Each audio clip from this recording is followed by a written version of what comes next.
За улсын өсгөдөрнө Чингэрхэн баяр хэлсмэрсэн усан орцоо хавирлаа. За тутуудлаа. За улсын гард Ганбаатар сайхан тогтоогоод үрээд авсан. За одоо дутуу утгуулсан хавирлаа. За давлаа.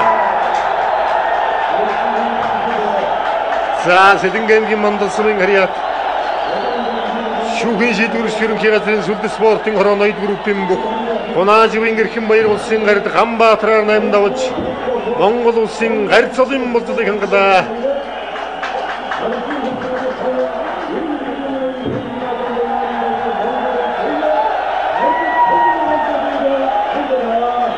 За ингээд 3 гард шинээр төрөхөр болсон. За 3 гард төрнө гэж юу аах вэ? 2 нь одоо дөрвөнгөөс бол нэг нь Аслан аврах цолыг хүртэн 2 гард шинээр мэд ийм наадам болж байна да.